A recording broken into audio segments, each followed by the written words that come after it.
आपके माइंड में हर वक्त सोचें आती रहती हैं, उन ख़यालात को कंट्रोल करने के लिए किया क्या जाए। आपको बताता हूँ बहुत ज़बरदस्त से 5 तरीके, और इन 5 तरीकों को अगर आपने अप्लाई कर लिया तो मैं यकीन से कह सकता हूँ कि आप अपनी ओवर थिंकिंग को बीट कर देंगे।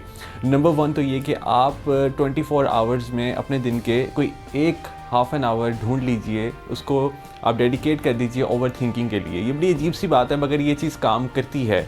अगर आप ये सोच लेंगे कि मैंने रात 8:30 बजे ओवर थिंकिंग करनी है और पूरा दिन नहीं करनी, यानी जितनी भी सोचें आपको पूरा दिन आएंगी, आप ये सोचेंगे कि हाँ इस बारे में मैं रात को 8:30 बजे सोचूंगा मगर अभी नहीं सोचूंगा, अभी मैं अपना काम करूंगा जो काम मैं कर रहा हूँ। तो इससे आप सारे के सारे दिन बहुत प्रोडक्टिव काम करेंगे और सिर्फ 8:30 बजे आप बैठ जाएंगे और उन सोचों को एक पेज पर लिख लेंगे और फिर उसका सोल्यूशन फाइंड आउट करेंगे। नंबर 2, अपने माइंड में ये रखिए कि प्रॉब्लम सॉल्विंग और ओवर थिंकिंग में डिफरेंस होता है, फ़र्क होता है। अगर आप ये सोच रहे हैं कि आप बार बार सोच के ओवर थिंकिंग करके सोल्यूशन फाइंड आउट कर रहे हैं, देन यू आर रॉन्ग।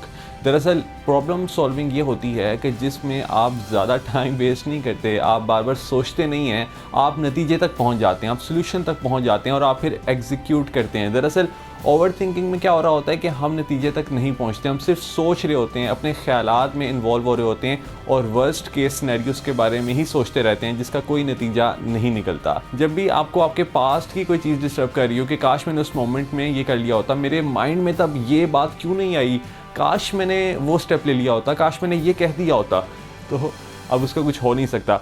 अब आपने सिर्फ अपने आप को एक जुमला बोलना है और वो ये कहना है कि I will see next time, मैं अगली दफ़ा देखूंगा, अगली दफ़ा जब ऐसी सिचुएशन होगी तो मैं ये काम नहीं करूंगा जिसका मुझे भी रिग्रेट हो रहा है। सो इससे आप मूव फॉरवर्ड कर सकेंगे।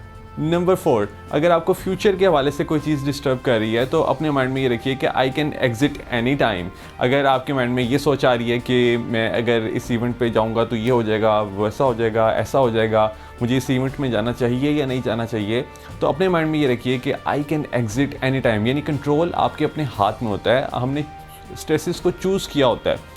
सो अगर आप ये सोचेंगे कि हाँ अगर इवेंट ने मुझे बोर किया तो मैं वहाँ से जा भी सकता हूँ, उसमें कोई मजबूरी नहीं है कि मैंने सारे का सारा इवेंट अटेंड करना है, और हाँ अगर इवेंट अच्छा हुआ तो मैं वहाँ पे बैठ जाऊँगा, यानी इसमें फिर आपकी प्रॉब्लम सोल्व हो जाती है क्योंकि आपको ये फील होता है कि कंट्रोल आपके अपने हाथ में है और आप कभी भी एग्जिट कर सकते हैं। Number 5, thoughts are not reality. आपकी सोचें रियलिटी नहीं होती, दरअसल हम अपनी सोचों को रियलिटी समझ बैठते हैं। अगर हम ये सोच रहे हैं कि कोई दूसरा हमारे बारे में सोच रहा है और ऐसा हो रहा है या वैसा हो रहा है, हम अपने माइंड में ऐसे ऐसे सिनेरियोस क्रिएट करते हैं कि जिसका हकीकत से कोई ताल्लुक नहीं होता, तो वहाँ से हम अपने लिए प्रॉब्लम्स क्रिएट कर रहे होते हैं। दरअसल अगर हम ये सोच रहे हैं कि कोई दूसरा आपके बारे में सोच रहा है तो ऐसा नहीं है। हो सकता है वो इस बारे में सोच रहा हो कि नेक्स्ट वर्ल्ड कप कौन सी टीम जीतेगी, हो सकता है वो सैंडविच खा रहा हो और वो आपके बारे में सोचना गवारा ही ना कर रहा हो। तो अपने माइंड में ये रखिए कि थॉट्स आर नॉट रियलिटी, यानी सोचने पर कोई पाबंदी नहीं है, तो हम कुछ भी सोच सकते हैं, तो इसका मतलब ये नहीं है कि जो कुछ आप सोच रहे हैं वो रियलिटी है।